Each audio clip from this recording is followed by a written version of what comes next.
We have two talks back to back on using networks to fight criminal activity, slightly different, but same general area. So I'll let the first speaker is in Spain, right? Yes, correct. Yes. Okay, so the floor is yours. Sorry? I said the floor is yours. You can share your screen and you have 20 minutes. Okay, thank you.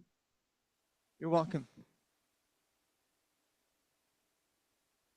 Hello, everyone, and thanks for having me to present this our research about using hypergraphs for modeling cybersecurity information. I want to start from the beginning and why we have chosen cybersecurity for our development. And cybersecurity is one of the key risks that our world is facing in the short and in the long term. Here you can see the risk report of the World Economic Forum, and they consider that the fourth risk, more important risk in the short term, in the next coming 2 years, is cybersecurity. But also, if we see a risk in a longer term, for instance, 10 years, cybersecurity also ranks the 8th risk globally, even more worrying than wars, than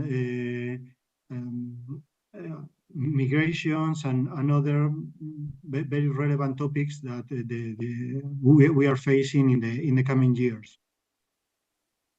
If we see how the cybersecurity world has evolved during the last 20 years, we can see that the cyber incidents have grown in impact, in number, but what's most relevant for us, in complexity.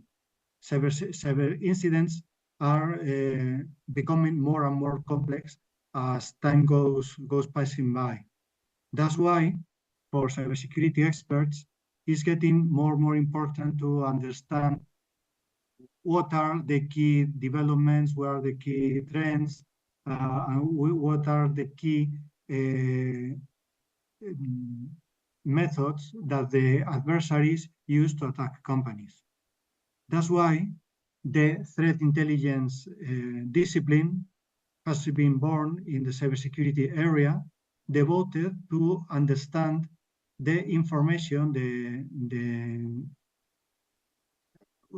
information we can extract for the known cyber incidents we have in the market. Threat intelligence is a very complex discipline that aims to get as much information as we can gather from very different sources and of very different natures, and trying to extract relevant information from its analysis. If we see hypergraphs are structures that are able specifically to model and manipulate high quantities of very heterogeneous and information with complex relationships. That's why we consider they are a very suitable tool in order to model the threat intelligence information we have, and that is usually processed in a manual way with a lot of inclusion of biases and reliance of the criteria of the expert that is doing the analysis, and etc. And using hypergraphs, we can do this analysis in a more automated way, and also in a more objective way. And so, how can we use the hypergraphs in order to model this information? Well, we can see a very simple example that we can analyze together today. If we consider this simple hypergraph, we can consider the nodes as the different adversaries that we can consider and that we are analyzing And the objective of this small analysis is that we want to prioritize what of those adversaries are more relevant for us, because from this information we can understand the way these adversaries are attacking their victims, and for us is very relevant because this will lead our cybersecurity strategy, our cybersecurity architecture, and all the key decisions we must make in the direction of our cybersecurity efforts. Okay, we can consider the different factors that can that make some adversaries more relevant for us than others. When we are analyzing the different adversaries we can face in the cybersecurity space, we have adversaries that are mainly focusing in specific sectors, that are focusing in specific geographic areas, that are focusing in organizations of a specific size. Also, we have a geopolitical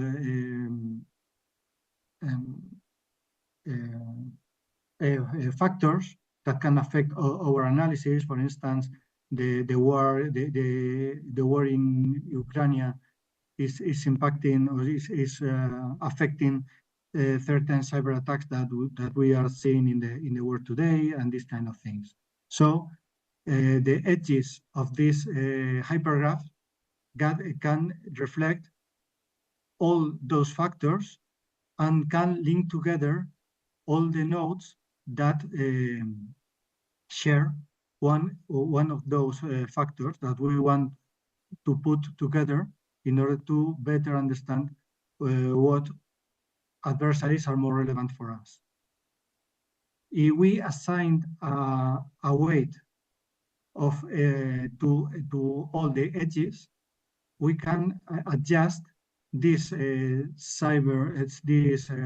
hypergraph to our specific environment. In this example, we are considering that for a telecommunications company in Spain, the adversaries that are more relevant are those that are working in Europe and that are operating in the telecommunications area. Here we have the binary weights, only zeros or ones in the, well, for this very simplified example, but for certain applications, we can have weights that reflect the degree of the relevance of this specific factor for one specific application. For instance, we can consider a multinational that is operating in different geographic areas, or a diversified company that has operations in different sectors. With this, we can draw the hypergraph that you have in the screen, and we can calculate the weights of the different nodes, just applying and normalizing the weights of the edges those nodes are part of. In this case, we have APT5 that is operating in Europe and also operating in telecommunications, and for this reason, in this example, is one of the key adversaries to take into account for this company. We have backdoor diplomacy that also has the more relevant, and on the other side we have bitter that is not operating in Europe and is not operating in the telecommunications sector, and for this reason we can discard this adversary because the probability of this adversary performing an attack against this example company is very low. This way we can focus our efforts in defending about the attack strategy that is known of those specific adversaries, and discard the others that are not relevant for us. This will be an example, and well, we are developing a number of other similar in order to understand how this kind of study makes this analysis of this big amount of information easier and less prone to biases. Well, this is basically what I wanted to share with you. Please, if you have any question, I will be more than happy to reply. Thank you very much. Would you have so that people can correspond with you, can you show your email, or how can we find you? Oh, okay, sorry. Yes, just a moment. I will add to the slide.